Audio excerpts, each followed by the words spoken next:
Hello everyone, welcome back to target NEET JW official YouTube channel. आज हम आपके साथ में सेल बायोलॉजी कवर करने वाले हैं। देखिए, नीट प्रो सीरीज़ हम स्टार्ट करी है। जो हमने बायोलॉजी कैप्सूल्स जो चल रहे थे उसी में इसको कंटिन्यू रखेंगे। प्रीवियस जितनी भी क्लासेस हुई थी वो एक सिक्वेंशियल मैनर में नहीं बन पाई, उनकी प्लेलिस्ट अलग से हम नहीं बना पाए। चैप्टर वाइज आपके मैसेज भी आए थे कि प्लेलिस्ट अरेंज करी जाए, पर वो नहीं हो पाया था किसी रीज़न के कारण। तो आज से जो सीरीज़ होगी ये बायोलॉजी की चैप्टर वाइज आपके एक सिक्वेंशियल मैनर में चलेगा। सारे टॉपिक आपके क्लियर होंगे यहाँ पे। उससे क्या होगा, आपको जो भी चैप्टर रिक्वायरमेंट है इस चैप्टर को पढ़ना है तो सीधा आप प्ले लिस्ट में जाके वो चैप्टर आप कवर कर सकते हैं। और हम रोज़ वन शॉट में चैप्टर नहीं करेंगे, बहुत ही ज़्यादा लेंदी हो जाती है क्लास और उससे आपको ज़्यादा इफेक्टिव वे में नहीं आउटपुट मिल पाता है। तो ये जो क्लासेज होगी शॉर्ट ड्यूरेशन की रहेगी, उससे आप अच्छे से समझें टॉपिक वाइज। मैं जितना बता रहा हूँ उससे ज़्यादा आपको इनफ कुछ भी करने की रिक्वायरमेंट नहीं है। नीट की बात करें और एम्स की बात करें, जितने भी प्रीवियस ईयर क्वेश्चन होंगे आपके यहाँ पे कवर हो जाएंगे। एनसीईआरटी फोकस रख के यहाँ पे लेक्चर्स बनाए गए हैं। एनसीईआरटी फोकस करके ही एक एक स्लाइड्स के वर्ड्स यहाँ पे लिए गए हैं, डायग्राम्स आपके यहाँ क्लियर हो जाएंगे। बात करते हैं जो कि students class 11th purely schooling level की प्रिपरेशन कर रहे हैं, उनके लिए मोर देन इनफ होने वाला है। बिकॉज यहाँ पे जितनी भी थ्योरी होगी आपको सारे डेफिनेशंस मिलेगी, सब कुछ यहाँ पे मिलेगा, डायग्राम्स भी आपको यहाँ पे दिए जाएंगे। तो स्टार्ट करते हैं। क्लास स्टार्ट करने से पहले अगर अभी तक आपने हमारा न्यू टेलीग्राम चैनल ज्वाइन नहीं किया है तो डिस्क्रिप्शन में जाके आप लिंक को क्लिक करके न्यू टेलीग्राम चैनल से ज्वाइन हो जाए। सभी इन्फॉर्मेशन आपको वहाँ पे दी जाती है। और चैनल पे अगर आप पहली बार आए हैं तो चैनल को सब्सक्राइब कर दें, वीडियो को लाइक कर दें, शेयर कर दें और नोटिफिकेशन बेल को ऑन रखना, उससे आपको रेगुलर अपडेट्स हम देते रहेंगे। बात करते हैं सेल बायोलॉजी की। ये जो चैप्टर है cell the unit of life, आपके क्लास 11th एनसीईआरटी बायोलॉजी में दिया हुआ है, जो कि बहुत ही अच्छा वेटेज रखता है। अच्छे क्वेश्चंस बनते हैं यहाँ से और इजी चैप्टर होता है। यहाँ से कुछ कॉन्सेप्ट्स होती है वो आपको क्लियर करना होता है, कुछ नेम्स यहाँ पे याद रखने हैं, क्या क्या याद रखना है क्या नहीं करना है, एनसीईआरटी से क्या करना है क्या नहीं करना है, सब कुछ बताया जाएगा। बात यह है कि क्लास आप स्टार्टिंग से एंड तक पूरी देखना। जितनी भी 10 से 12 मिनट की ये क्लास होने वाली है तो आप स्टार्टिंग से एंड तक इसे पूरी देखें, समझे, बिल्कुल स्किप मत करना। एक पॉइंट भी मिस हो जाएगा तो आपको दिक्कत आएगी। सुनिए, मैं बेसिक से यहाँ पे आपको बताने वाला हूँ। बात करते हैं, एक सेल लेते हैं हम ए। आप एक हायरार्की तो आप सभी जानते होंगे कि देखिए हमारे पास में हो गया cell. Cell group of cell जो होती है सभी जानते हैं, टिश्यू बोला जाता है उनको। ठीक है, टिश्यू जो होता है टिश्यू, इसके बाद में हम ले सकते हैं ऑर्गन्स, और ऑर्गन्स के बाद में हम कंसीडर करते हैं यहाँ पे ऑर्गेनिज्म। यहाँ पे ज़्यादा डीप में नहीं जा रहे हैं, बेसिक जो आइडियाज़ है वो आपको यहाँ पे बताए जा रहे हैं। ऑर्गेनिज्म, ठीक है, ये एक सिंपल हायरार्की चलती है कि सेल हो गया, उसके ग्रुप्स को बोला टिश्यूज़, उनके मिलके बनाया ऑर्गन्स, ऑर्गन सिस्टम हो गया पूरा, और ऑर्गेनिज्म हो गया। जो ऑर्गेनिज्म हमारे पास में फॉर्म हुआ, ये देखिए इसकी बेसिक यूनिट क्या हो गई, सेल। कैसे हो गई सेल? अगर यहाँ पे प्रेजेंट नहीं होता तो ऑर्गेनिज्म कैसे फॉर्म होता?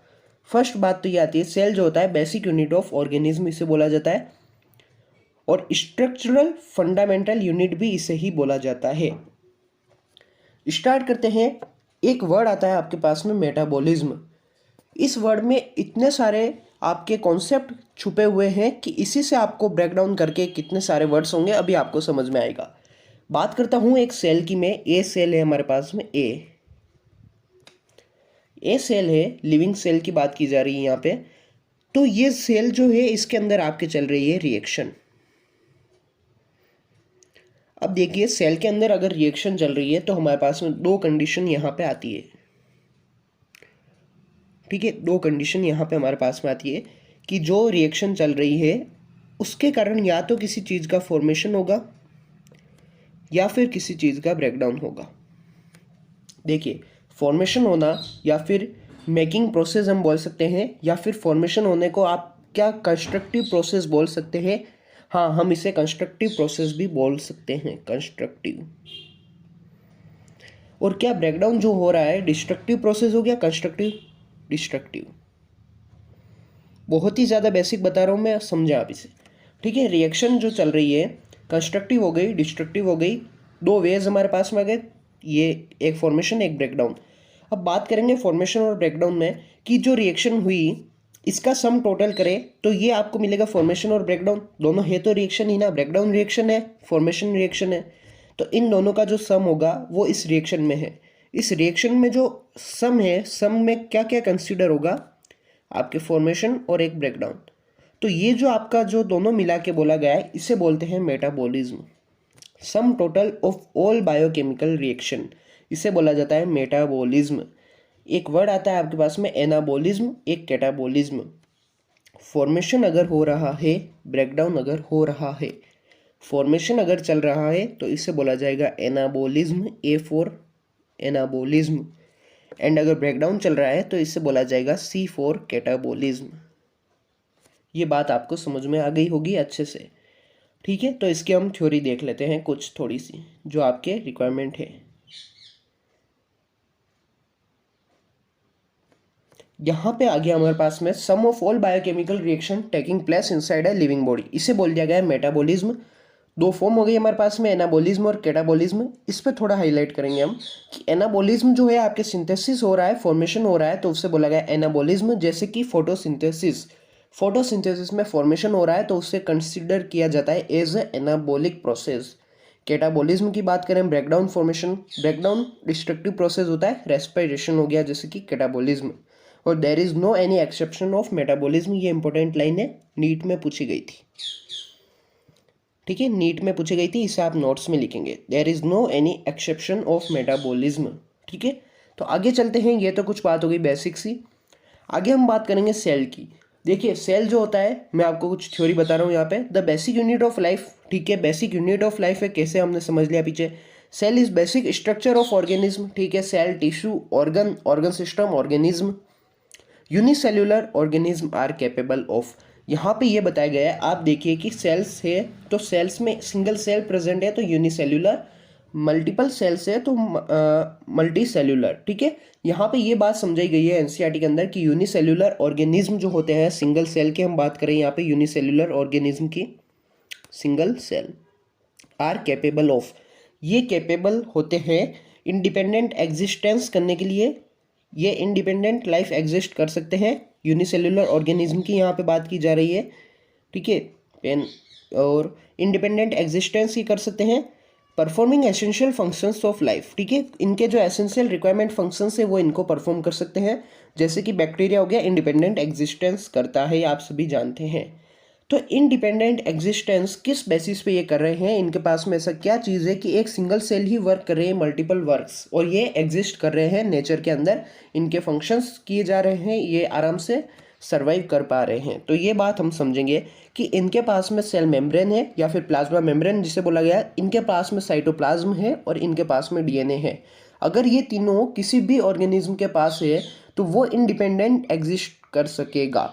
ये तीनों जो है मिनिमम रिक्वायरमेंट है इंडिपेंडेंट एग्जिस्ट करने के, ये बात आप याद रखना। अगर आपको बोल दिया गया कि ए ऑर्गेनिज्म है और बी ऑर्गेनिज्म है, यहाँ पे साइटोप्लाज्म अब्सेंट है और यहाँ पे प्रेजेंट है, और ये दोनों कंडीशन दे दी गई, तो क्या साइटोप्लाज्म अब्सेंट है, क्या साइटोप्लाज्म अब्सेंट है तो वो इंडिपेंडेंट एग्जिस्ट कर पाएगा? नहीं, वो इंडिपेंडेंट एग्जिस्ट नहीं कर पाएगा वो, ठीक है। तो ये बात आपको याद रखनी है, मिनिमम रिक्वायरमेंट क्या है, ये इंपॉर्टेंट बात है, ये आपको याद रखनी है, ठीक है, ये वाली कि सेल मेम्ब्रेन, प्लाज्मा मेम्ब्रेन होना चाहिए, साइटोप्लाज्म होना चाहिए और डीएनए होना चाहिए। एक भी अगर इनमें से कंपोनेंट मिसिंग है तो वो नहीं एग्जिस्ट कर पाएगा, ठीक है, इस पर आप फोकस रखेंगे। दे में कंप्लीट स्ट्रक्चर ऑफ सेल, अगर आ जाता है कि कंप्लीट स्ट्रक्चर ऑफ सेल में क्या आपको बेस करना है, तो सेल मेम्ब्रेन हो गया, डीएनए हो गया और साइटोप्लाज्म, इससे ज़्यादा आपको नहीं पूछा जाएगा। यहाँ से बात करेंगे anything less than a complete structure of cell does not ensure independent living, यहाँ पे वही बताया गया है जो हमने अभी देखा कि कंप्लीट स्ट्रक्चर ऑफ सेल में एक भी चीज़ अगर मिसिंग है तो वो इंडिपेंडेंट एग्जिस्ट नहीं कर पाएगा, सिर्फ यही बात बताई गई है। बात करेंगे साइटोप्लाज्म की, जहाँ से क्वेश्चन बनते हैं सिर्फ वही पॉइंट्स यहाँ लाए गए हैं।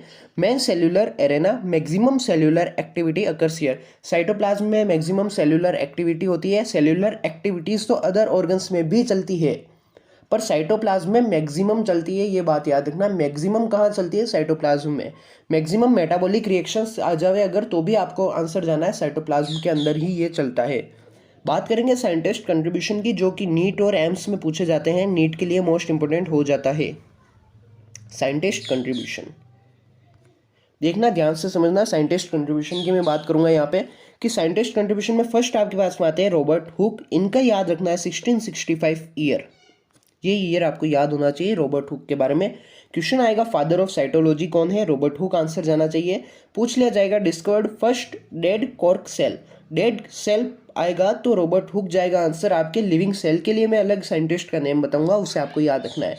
फर्स्ट सेल जो कि डेड कॉर्क सेल थी वो किन्होंने डिस्कवरी की थी, उनकी रॉबर्ट हुक ने डिस्कवरी की थी इन 1665। आंसर जाएगा फर्स्ट सेल जो कि प्लांट सेल थी, किन्होंने देखा था, रॉबर्ट हुक ने देखा था। Micrographia book Robert Hooke answer जाना चाहिए आपका। ये जो है आपके पॉइंट्स मोस्ट इंपोर्टेंट हो जाते हैं, डायरेक्ट क्वेश्चन यहाँ से बनते हैं, डायरेक्ट क्वेश्चन यहाँ से बनते हैं और आपके +4 आते हैं अगर आप ये स्लाइड्स को अच्छे से करके जा रहे हैं। प्लस नोट्स में आपकी ये सब चीज़ें लिखी होनी चाहिए। साइंटिस्ट कंट्रीब्यूशन मोस्ट इंपोर्टेंट है इस चैप्टर से। आगे हम बात करेंगे कि एंटन वॉन लीवेनहुक, एवी लीवेनहुक का आपका नेम आता है 1674, ईयर आपको याद रखना है। डिस्क्राइब्ड फर्स्ट लिविंग सेल जो कि एनिमल सेल थी, वहाँ पे डेड कॉर्क सेल थी, प्लांट सेल, यहाँ पे फर्स्ट लिविंग सेल पे याद रखना आप animal cell, animal cell Anton von Leeuwenhoek, ठीक है। A for animal cell, A V Leeuwenhoek, ये याद रख सकते हैं आप। थर्ड आपके पास में आते हैं मथियास स्लीडिन 1838, एम स्लीडिन नेम से आपको ये पूछा जाएगा 1838, जो कि एक जर्मन बोटनिस्ट थे। ये बात भी याद रखनी है कि जर्मन के थे कि इंडिया के थे कि पाकिस्तान कहाँ के थे, ये जर्मन के थे, ये आपको याद होनी चाहिए, ये क्वेश्चन पूछा गया है। जर्मन बोटनिस्ट, इन्होंने बोला all plants are composed of cells and their products, जितने भी प्लांट्स होते हैं वो सेल्स और उनके प्रोडक्ट्स से मिलकर बने हुए होते हैं, एम स्लीडिन ने बोला 1838 में। साथ में आए आपके टी स्वान जो कि बेसिकली 1839 में 1 ईयर आफ्टर इनके बाद में आ जाते हैं, जो कि एक ब्रिटिश जूलॉजिस्ट थे। ये दोनों बात याद रखनी, कौन जर्मन था कौन ब्रिटिश था, ठीक है। टी स्वान नाम से थियोडरस स्वान बोला जाता है इन्हें बेसिकली 1839। इन्होंने क्या बोला, cell wall is the unique character of plants. इन्होंने ये बात बोल दी कि सेल वॉल जो है एक प्लांट का स्पेसिफिक कैरेक्टर हो गया, प्लांट्स है तो सेल वॉल प्रेजेंट होगी, एनिमल्स है तो सेल वॉल प्रेजेंट नहीं होगी, इसलिए वो प्लांट्स का यूनिक कैरेक्टर हो जाता है। ही प्रपोज्ड सेल हाइपोथेसिस, इन्होंने सेल हाइपोथेसिस प्रपोज्ड किया। उसमें क्या बोला इन्होंने कि all plants and animals are made up of cells and their products. इन्होंने बोला प्लांट्स से, इन्होंने बोल दिया प्लांट्स एंड एनिमल्स दोनों ही आपके सेल्स और प्रोडक्ट्स से बने हुए हैं। सेल हाइपोथेसिस याद रखेंगे आप। नेक्स्ट हमारे पास में आता है सेल थ्योरी। देखिए सेल थ्योरी में आपको पूछा जाएगा कंबाइनली प्रपोज्ड बाय स्लीडिन एंड स्वान। वो जो स्वान थे उन्होंने तो सेल हाइपोथेसिस दी थी इंडिविजुअल, इंडिपेंडेंटली उन्होंने दिया था, और सेल थ्योरी इन दोनों ने मिलकर दिया, ठीक है। Cell theory can't explain how new cell arise, इन्होंने जो सेल थ्योरी दी इन्होंने ये नहीं बताया कि जो सेल्स की बात की जा रही है ये सेल्स आती कहाँ से, इनिशियल स्टेज यहाँ पे कैसे फॉर्मेशन हुआ सेल्स का। तो ये एक ड्रॉबैक रह जाता है, जो कि फिर लास्ट में आते हैं आपके रेडोफिल्ड को 1855 में। इन्होंने एक स्टेटमेंट बोला ओमनिस सेलुला ई सेलुला। इसका मीनिंग ये हुआ कि new sales arised from pre existing sales, उनके जो प्रीवियस सेल्स थे वहां से न्यू सेल्स फॉर्म होती है। He proposed modern cell theory, या फिर जिसे सेल लीनियस थ्योरी भी बोला जाता है, ठीक है। सेल डॉक्ट्राइन भी इसे ही बोला जाता है। किसको नाम जाना चाहिए, रेडोफिल्ड को, मोस्ट इंपोर्टेंट है ये, मोस्ट इंपोर्टेंट है, ठीक है। तो ये बात हो गई साइंटिस्ट की। Cell theory today understood at modern cell theory, ठीक है, ये बात हो गई। All living organism are composed of cells and products of cells. 3 points यहाँ पे आपके जो पॉइंट्स है इन्हें आप अच्छे से करके जाएंगे ये वाले, ठीक है। मॉडर्न सेल थ्योरी के पॉइंट्स है all cells arise from pre existing cells, ओमनिस सेलुला ई सेलुला की यहाँ पे बात की गई है, और virus and bacteria are the exception of this cell theory. इस सेल थ्योरी के एक्सेप्शन कौन रह जाते हैं, वायरस और बैक्टीरिया यहाँ के एक्सेप्शन आपके रह जाते हैं, ये बात याद रखनी है, ठीक है। ये वाला पॉइंट याद रखना है नीट लेवल के लिए,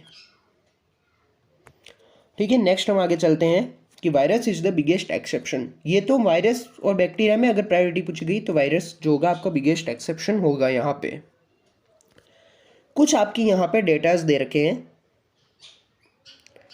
इन्हें मोस्ट इंपोर्टेंट तरीके से आपको याद होना चाहिए, एक एक पॉइंट यहाँ क्लियर होना चाहिए। स्मॉलेस्ट सेल पूछा जाएगा माइकोप्लाज्मा पीपीएलओ, जो कि प्लूरोन्यूमोनिया लाइक ऑर्गेनिज्म होता है। 0.3 माइक्रोमीटर और 0.1 माइक्रोमीटर, दो साइज आपके एनसीईआरटी में दे रखी, प्रायोरिटी देनी है 0.3 माइक्रोमीटर को आपको। वायरस की साइज पूछी जाएगी 0.2 माइक्रोमीटर, सेल्स की बात की जा रही है। टिपिकल बैक्टीरिया जो बात की जाती है 1 से 2 माइक्रोमीटर, प्रायोरिटी देनी है 3 से 5 माइक्रोमीटर, एवरेज बात की जा रही है। लॉन्गेस्ट सेल पूछा जाएगा nerve cell. Largest isolated cell पूछा जाएगा आपसे ऑस्ट्रिच एग, और ह्यूमन आरबीसी की साइज पूछी जाएगी 7 माइक्रोमीटर, और यूकैरियोटिक सेल की 10 से 20 माइक्रोमीटर। ये मोस्ट इंपॉर्टेंट है आपके लिए, मोस्ट इंपॉर्टेंट की बात कर रहा हूँ मैं यहाँ पे। वो चार्ट मैं आपको बता देता हूँ वापस से, ये देखिए आप, ये वाला जो चार्ट है ना, ये वाला, ये मोस्ट इंपॉर्टेंट हो जाता है आपके नीट लेवल के लिए।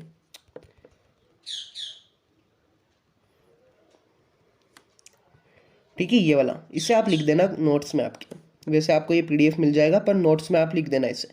ये वाले सारे डेटाज आपको याद होने चाहिए। डायरेक्ट क्वेश्चन बनते हैं नीट के अंदर, गारंटीड यहाँ से क्वेश्चन बनेगा। ठीक है, नेक्स्ट आगे हम चलते हैं।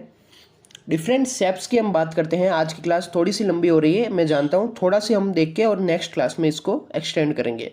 शेप्स की बात करते हैं तो यहाँ पे ये बताएगा जो सेल का शेप होता है ना, वो क्या सेल फंक्शन परफॉर्म कर रही है, उसके बेस पे, उसके ऊपर ये डिपेंड करता है कि अगर कोई सेल का वर्क ये है तो उसका शेप ये होगा, अगर वो कुछ और वर्क कर रही है तो उसका शेप ये होगा। ये बात याद रखना।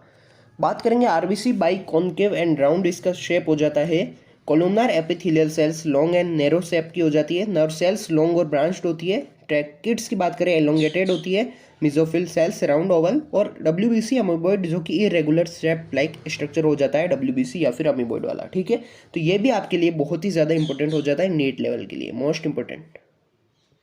आज की स्लाइड्स में सारी स्लाइड्स बहुत ही ज़्यादा इंपॉर्टेंट है, जिसमें से ये जो अभी प्रीवियस स्लाइड थी वो और ये वाली स्लाइड बहुत ही ज़्यादा इंपॉर्टेंट है। नीट की मैं बात कर रहा हूँ, क्वेश्चन पूछे जाएंगे गारंटीड यहाँ से। ठीक है, एनसीईआरटी में भी आपके दे रखा है, वहाँ से आपको क्लियर करना है। अब आज की जो क्लास है बेसिकली देखिए आप, मैंने आपको प्रीवियस स्लाइड्स जो ये बताई है, आज हमने देखा जो भी साइंटिस्ट कंट्रीब्यूशंस थे आपके वो सारे हमने क्लियर किए हैं यहाँ पे। ये देखिए आप, आज हमने क्या देखा, एक तो बेसिक थ्योरी जो थी हमारी, बेसिक थ्योरी हमने देख ली है। एक जो भी साइंटिस्ट कंट्रीब्यूशन थे आपके, साइंटिस्ट कंट्रीब्यूशन जितने भी थे वो देख लिए। साइज़ की बात हमने कर ली है, शेप की हमने बात कर ली है। ये आपकी एनसीईआरटी स्टार्टिंग में दे रखे हैं। एनसीईआरटी के जो भी स्टार्टिंग आपके हैं इनिशियल पेजेस पे यही आपका दे रखा है एनसीईआरटी में। ठीक है, तो बात करेंगे ना कि आगे हमको क्या देखना है। अभी बहुत ज़्यादा ये थोड़ा सा लंबा चैप्टर है सेल बायोलॉजी वाला। सेल बायोलॉजी वाला बेसिकली मैं बात कर रहा हूँ यहाँ पे। तो ये जो अभी हम देखेंगे आगे, प्रोकैरियोटिक देखना है, यूकैरियोटिक देखना है, और फिर प्रोकैरियोट्स के हम फीचर्स देखेंगे, यूकैरियोट्स के हम देखेंगे, एक एक सेल ऑर्गेनल्स हम देखेंगे। क्लास को वन शॉट में कर सकते थे पर बहुत ही ज़्यादा लेंथी हो रहा था, इसलिए आज की क्लास को हम यहीं पे द एंड करते हैं। आज की क्लास को यहीं पे एंड करके और नेक्स्ट जो क्लास होगी उसकी इन्फॉर्मेशन आपको टेलीग्राम चैनल पे मिल जाएगी, या फिर आप सिंपली जाके कम्युनिटी टैब पे देख सकते हैं। कम्युनिटी टैब पे देख सकते हैं। अभी जो क्लास को आप अटेंड कर रहे हैं, प्लीज़ आप इस क्लास को शेयर करें, मैक्सिमम स्टूडेंट्स तक ये क्लास पहुंच जानी चाहिए। और मुझे इस पर बहुत ही अच्छा रिस्पॉन्स चाहिए आपका। प्रीवियस क्लासेस में आप अच्छा रिस्पॉन्स दे रहे हैं। आपने body fluids and circulation, microbes in human welfare जो हमने कराया था, बहुत ही अच्छा रिस्पॉन्स आया उससे, और हमको ऐसे ही मोटिवेशन चाहिए। आप प्लीज़ क्लास को जो है, आज की जो क्लास है इसे शेयर करेंगे, इसे आप शेयर करेंगे अपने फ्रेंड्स के साथ में, लाइक करेंगे क्लास को और सब्सक्राइब कर देंगे चैनल को सब्सक्राइब कर दें, नोटिफिकेशन बेल को ऑन रखना, उससे सारे अपडेट्स आपको मिलते रहेंगे टाइम टू टाइम। तो आज की क्लास को यहीं एंड करते हैं। चैनल पे पहली बार आए हैं तो चैनल को सब्सक्राइब करना ना भूलें, और क्लास को एंड करते हैं यहीं पे। Thank you, I am signing out.